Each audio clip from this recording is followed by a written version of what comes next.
Website के बारे में बताइए, कौन सा वेबसाइट आपका फेवरेट है, कौन सा सबसे ज़्यादा यूज़ करती हैं और क्यों? मेरे पास इतना ब्राउजिंग के लिए मुझे टाइम नहीं इतना मिलता, लेकिन मेरी इस वक्त 3 वेबसाइट्स हैं जो कि मुझे रोज़ खोल के देखनी पड़ती है और देखनी है। एक तो अपनी वेबसाइट, और दूसरी पुलिस ट्रेनिंग कॉलेज की वेबसाइट, और थर्ड मेरी अपनी नवज्योति की वेबसाइट। 3 वेबसाइट्स मैं अपनी खोलती हूँ जिसमें मुझे मेल्स आती हैं। एक तो kiranbedi.com पर, और एक पुलिस ट्रेनिंग कॉलेज पर, और एक नवज्योति जो हेल्पलाइन है, ड्रग हेल्पलाइन। ये 3 साइट्स तो खोलनी है, क्योंकि इसमें वो इंटरैक्टिव साइट्स हैं। मैम, आपका फेवरेट वेबसाइट कौन सा है और क्यों है फेवरेट? मुझे 3 वेबसाइट्स रोज़ खोलनी है। एक तो अपनी वेबसाइट जो kiranbedi.com है, एक ड्रग हेल्पलाइन जो मेरी नवज्योति संस्था की है, और तीसरी पुलिस ट्रेनिंग कॉलेज की जो अभी हमने हाल में रिलीज़ की है। चौथी मैंने अभी और रिलीज़ करनी है, वो है इंडिया विजन फाउंडेशन की। 4 वेबसाइट्स तो रोज़ देखनी है। लेकिन जब मैं बाहर होती हूँ विदेश में तो न्यूज़पेपर्स नहीं मिलते, तो क्योंकि मैं न्यूज़ की बिल्कुल शौकीन हूँ, तो मैं सारे न्यूज़पेपर्स की साइट्स वहाँ खोलती हूँ। जब भी मैं विदेश में होती हूँ तो सारे न्यूज़पेपर्स की, टाइम्स ऑफ इंडिया की, इंडियन एक्सप्रेस की, जो सारी समाचार की मैं अपनी न्यूज़ हेडलाइंस देखती हूँ। फिर BBC वर्ल्ड भी देखती हूँ। बाहर जब होती हूँ तो मैं न्यूज़ साइट्स खोलती हूँ, इधर मैं अपनी साइट्स खोलती हूँ। तो मुझे जवाब देना है। तो कितने समय से यूज़ कर रही हैं इंटरनेट, कंप्यूटर मैं बहुत साल से यूज़ कर रही हूँ। मैंने जब PhD की थी अपनी 1993 में, तो अब मैं थीसिस लिख रही थी, तब से मैंने कंप्यूटर को यूज़ करना शुरू किया था, क्योंकि उसके बिना मैंने देखा था कि मैं शायद उतने समय में अपनी PhD भी ना कर पाती। ये मुझे कंप्यूटर का बेनिफिट हुआ कि मैं वर्डस्टार यूज़ कर सकी अपने कंप्यूटर के थ्रू, और करेक्शंस भी कर सकी, बिब्लियोग्राफी को मैं अल्फ़ाबेटिकली कर सकी, स्पेल चेक कर सकी, ग्रामर चेक कर सकी। तो ये एक लिमिटेड यूज़ ऑफ कंप्यूटर था तब 93 में, आज 7 साल पहले। मैं कंप्यूटर्स के साथ लिंक्ड हूँ फॉर द लास्ट 7 ईयर्स। कितना समय देती हैं इसको, इंटरनेट को या वेबसाइट को? मैं खुद समय भी देती हूँ, लेकिन मेरा ऑफिस भी देता है जो मेरे लिए मुझे असिस्ट करता है। तो हम दोनों, मैं वीकेंड्स में ज़्यादा यूज़ करती हूँ। वर्किंग डे वाले दिन तो मैं साथ साथ न्यूज़ भी सुनती हूँ, साथ साथ इसको कनेक्ट भी करती हूँ। कनेक्ट करने में टाइम भी लेता है। जब तक वो उधर काम हो जाता है, न्यूज़पेपर भी पढ़ती हूँ, कनेक्ट भी करती हूँ, एक्सरसाइज भी करती हूँ, तो बड़ा कुछ साथ साथ करती हूँ। क्योंकि ये तो है नहीं कि मैं एकदम ऑन करूँ तो मेरा इंटरनेट झट से कनेक्ट हो जाता है, समय लेता है। अभी बाहर ये नहीं होता। जब आप बाहर हो तो एकदम आप कनेक्ट करो तो एकदम मिल जाता है, और बड़ी फास्ट मूवमेंट होती है। इसकी बड़ी स्लो होती है हमारी, अनफॉर्चुनेटली अभी इंटरनेट बहुत स्लो है। तो ये बड़ा पेशेंस टेस्ट करता है, तो आपको कुछ और भी चीज़ करनी पड़ती है साथ साथ इसको वेट करने में। तो इसलिए मैं वीकेंड्स में, मेरे पास पेशेंस ज़्यादा होती है। तो इसके आपको फ़ायदे किस हद तक लगा कि बहुत ज़्यादा फ़ायदेमंद है, या कहाँ तक ये फ़ायदेमंद है आपके लिए इंटरनेट? जब तक तो नहीं है तो आप सोचते हो कोई फ़र्क नहीं पड़ता। हाँ। और जब आप इंटरनेट को यूज़ करना लग जाएं तब आप सोचते हैं कहाँ इतनी देर हो गई, कैसे चला ये ज़माना। ये 2 चीज़ें हैं। जब तक आपको इसका नॉलेज नहीं है, आपके लिए दुनिया कंप्लीट है, और जब आपको इंटरनेट का नॉलेज हो जाए तब आप देखते हैं दुनिया कितनी इनकम्प्लीट है इसके बना। अब मेरी इलेक्ट्रॉनिक मेल मैं अपनी सारी friends all over the world से 1 मिनट में 200 लेटर्स भेज सकती हूँ, ब्लॉक सेंडिंग करती हूँ। अगर मैं कुछ इन्फॉर्मेशन देना चाहती हूँ, न्यूज़ देना चाहती हूँ, तो एक मैसेज से मैं ऑल ओवर द वर्ल्ड, चाहे वो यूरोप में है, चाहे वो अफ्रीका में है लोग, चाहे वो एशिया में है, चाहे वो अमेरिका में है, चाहे वो लैटिन अमेरिका में है, मैं एक मैसेज से सबके साथ संपर्क कर सकती हूँ। कितनी फास्ट कम्युनिकेशन, इससे फास्ट आप हो नहीं सकते। और कितनी फास्ट मुझे रिस्पॉन्सेज भी उनके आते हैं। और अगर वही मैं हाथ से लिख के मेल करती तो मेरा बजट ही ना मीट कर सकता, और टाइम भी, और कोई गारंटी भी नहीं है कि वो चिट्ठी उनको ईमेल मिल गई हो। मैं ईमेल के लिए तो बहुत यूज़ करती हूँ, क्योंकि चारों वेबसाइट्स में जब मुझे मेल्स आती हैं वो तो इसी से, कंप्यूटर से ही जवाब जाता है। तो कितना फास्ट कम्युनिकेशन है। जिसकी मुझे शाम को ईमेल आई, मैंने उसको शाम को ही अगर जवाब दे दिया ऑनलाइन ही, तो उसको कितनी जल्दी जवाब मिला। तो आज जो भी काम है, जो भी न्यूज़ है, जो भी मैं इंफॉर्मेशन बांटना चाहती हूँ, मैं यहाँ आराम से अपने टेबल से बैठ के सारी दुनिया से कनेक्ट करती हूँ रोज़। मैं वर्ल्ड कनेक्टेड रहती हूँ रोज़। मुझे चिट्ठियाँ अलग अलग कंट्री से आती हैं, अलग अलग कॉन्टिनेंट से आती हैं, पुलिस रिसर्च के बारे में, प्रिजन रिफॉर्म्स के बारे में, कम्युनिटी वर्क के बारे में, ड्रग्स के ऊपर। सो जो इन्फॉर्मेशन जो सोचते हैं मेरे साथ लिंक्ड है, पुलिस ट्रेनिंग। सो बड़ा इंटरेस्टिंग है कि कोई अमेरिका में बैठा है, कोई यूरोप में बैठा है, कोई अफ्रीका में बैठा है, वो मेरे से संपर्क कर रहा है और हम लोग बिना लॉस ऑफ टाइम हम लोग एक दूसरे से कम्युनिकेट कर रहे हैं। अगर मैंने ट्रैवल प्लान अपना बनाया है तो मैं एक मेल से सबको भेज सकती हूँ, सबको पता चल जाता है मेरा मेल क्या है।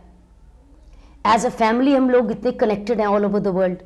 एक लेटर मैं अगर अपनी सिस्टर को लिखती हूँ तो मैंने अपने जो रिलेटिव्स बनाए कि जिनको पता चले मैं क्या कर रही हूँ, क्या लिख रही हूँ, वो एक ब्लॉक सेंडिंग से सारी फैमिली को पता चल जाता है कि मैं कहाँ पर हूँ इस वक्त, कौन से ट्रैवल पे हूँ, कहाँ रह रही हूँ, कौन सा कनेक्टेड नंबर है। So you can stay connected with friends, you can stay connected with your research linkages, with your family. कितना कुछ है इसका। तो मैंने कहा है जब तक तो आपको इसका मालूम नहीं तो वो पोस्टमैन ही ठीक है, पोस्टमैन ही भगवान है। लेकिन जब इसके बारे में पता चल गया तो फिर इंटरनेट भगवान है, तो पोस्टमैन स्लो है। अभी तक कुछ ऐसी कोई घटना हुई हो आपके साथ या वाकया हुआ हो वेबसाइट या इनके माध्यम से जो आपको याद हो, कुछ इंटरेस्टिंग, कुछ ऐसा कुछ? नहीं, मैं इसके बिना नहीं रह सकती। जब मैं बाहर होती हूँ, जब मैं विदेश में होती हूँ, घटना तो नहीं हुई लेकिन ना मिले तो बड़ा मुश्किल लगता है। खाना ना मिले वो चलेगा लेकिन न्यूज़ ना मिले बड़ी मुश्किल है।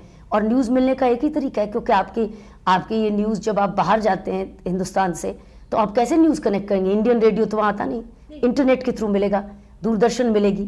कोई ऐसी घटना हुई हो जो आपको प्रॉब्लम सॉल्व करने में मतलब आसानी हुई हो वेबसाइट के जरिए? नहीं, मैं कम्युनिकेशंस के लिए भी यूज़ कर रही हूँ, मैं प्रॉब्लम सॉल्विंग के लिए नहीं कर रही। So I am using this for entirely for communications. मुझे कोई प्रॉब्लम नहीं होती।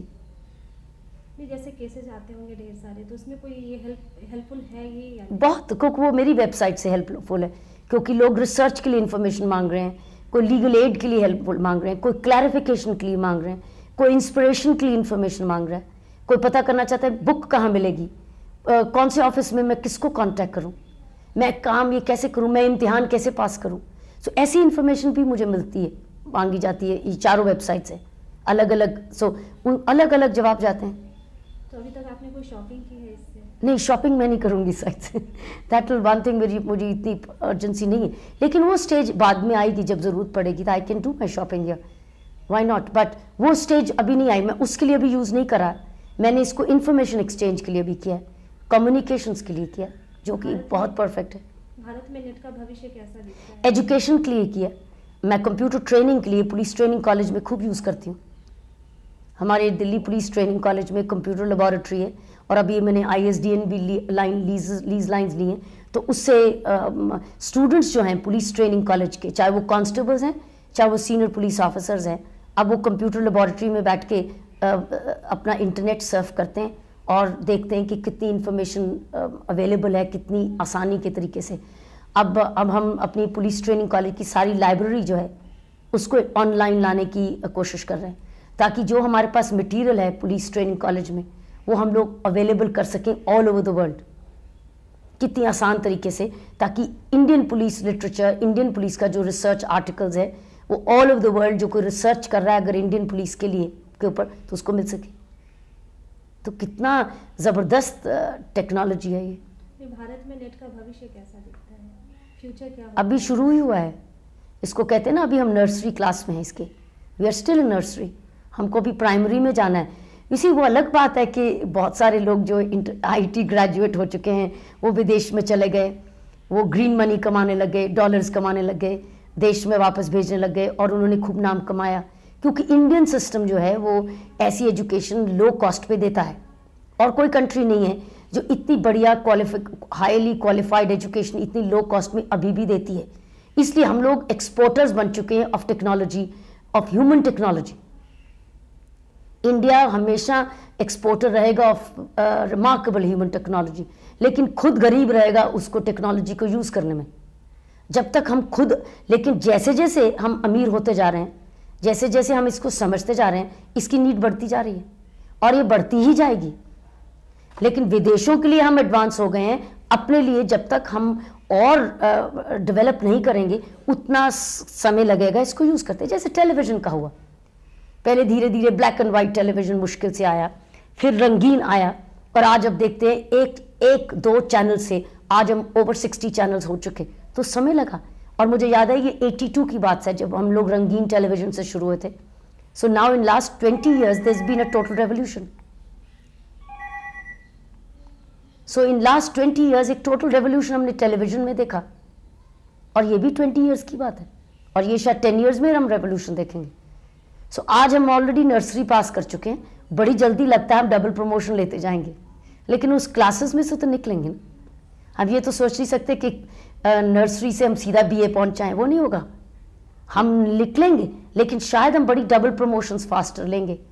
तो हमारा जो पॉपुलेशन है, इंडियन पॉपुलेशन, वो हर क्लास की लेवल की रहेगी। कोई अभी एडमिशन ले रहा है, कोई अभी प्राइमरी में है, और कोई प्राइमरी से अब ऑलरेडी स्कूल पास कर चुका है, वो ग्रेजुएशन लेवल पे है। जैसे मैं अपने आप को कहूँगी शायद मैं मैट्रिकुलेट पास हूँ, क्योंकि मैं उसको अभी लिमिटेड तरीके से कम्युनिकेशंस के लिए यूज़ कर रही हूँ।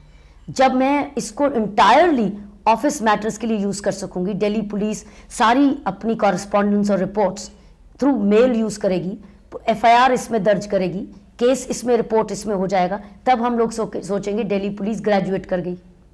अभी दिल्ली पुलिस मेट्रिकुलेशन स्टेज पर भी नहीं है। मैं शायद पर्सनली हो चुकी होंगी मेट्रिकुलेशन, लेकिन हमारा थाना तो अभी प्राइमरी भी एंटर नहीं किया, अभी तो एडमिशन की भी बात नहीं सोच रहा। अभी वो सोच रहा है कि मैं करूं क्या ये पढ़ाई मेरे लिए अच्छी है। दिल्ली पुलिस अभी ये सोच रहा है कि ये शायद ये कंप्यूटर्स की पढ़ाई मेरा ख्याल अच्छी है, लोग पढ़ रहे हैं, मैं भी क्यों ना पढ़ूं। सो अभी तो एडमिशन की बात भी नहीं सोच रहा। और कई कंट्रीज, कई स्टेट्स ऑलरेडी मेट्रिकुलेशन पर आ गए, जिन्होंने फिंगरप्रिंट रिकॉर्ड कर लिया, FIR को दर्ज कर दिया कंप्यूटर्स पे। सो हम लोग हमेशा अलग अलग लेवल ऑफ डेवलपमेंट में रहेंगे, लेकिन इसके बिना अब गुजारा नहीं होने वाला। इस इंफॉर्मेशन टेक्नोलॉजी के बिना गुजारा नहीं होने वाला, क्योंकि दूसरा तरीका बहुत एक्सपेंसिव और बड़ा स्लो और करप्ट रहेगा। इससे करप्शन भी कंट्रोल होगी, क्योंकि आपका सिस्टम खुलने लगेगा, लोगों को राइट टू इन्फॉर्मेशन मिलने लगेगा। वो साइबर कैफे में जाएंगे और वहाँ से चिट्ठियाँ भेज सकेंगे, फैक्सेस भेज सकेंगे, इन्फॉर्मेशन सीख कर सकेंगे, कचहरी से पूछ सकेंगे कि मेरा केस अब कब लगा है, मेरी FIR का क्या हुआ, मेरी कंप्लेंट का क्या हुआ। सब कुछ रोड मैप के लिए, ट्रैफिक के लिए वो देख सकेंगे कि मुझे रास्ता पूछना नहीं पड़ेगा, मैं कंप्यूटर से पूछ लूँ मैंने इस डेस्टिनेशन जाना है, तो कंप्यूटर तुरंत रोड मैप दे देगा कि ये रोड से जाओ। जब हम लोग डिजिटल कर लेंगे सब कुछ, तो इसके बिना गुजारा नहीं होने वाला। हम लोग सोचते रहे कि हो जाएगा, लेकिन होगा नहीं। ये इग्नोरेंस और इन्फॉर्मेशन की बात है। जब आपकी वो अज्ञानता गई, आपका दिमाग खुल गया, तब आप कहते हैं हाँ मैं कितनी पिछड़ी रह गई, मुझे मालूम ही नहीं था। You see, drug helpline has been set up by our organization called Navjyoti. Navjyoti is a foundation which we set up almost 12 years ago. The Delhi police officers, some of us got together and founded a foundation called Navjyoti, which was a drug abuse treatment and rehabilitation center. 12 years of now solid work needed to be put online now that we had the technology. See, Navjyoti is an organization, Navjyoti is a foundation which was set up almost 12 years ago by concerned Delhi police officers to provide drug abuse treatment and rehabilitation program. It became a pioneering program not only in India but anywhere in the world. Now this organization has treated over 12,000 drug addicts, 12,000 drug addicts, and continues to provide an in-house treatment, which is almost a package of very holistic treatment. It's got an ocean of experience. I'm not saying it's got fund of experience. I'm saying it's got an ocean of experience. It needed to be put online now that we had the technology. So we thought that we would put this experience of drug abuse treatment and rehabilitation online for anybody to benefit, so that we also are online to help anybody who wants to come out of this problem of drug abuse and also wants to set up a treatment center so that we can provide free experience available, because the problem is so huge that the more centers we have, the better. It will save our youth and our nation. So it was time to put it on internet.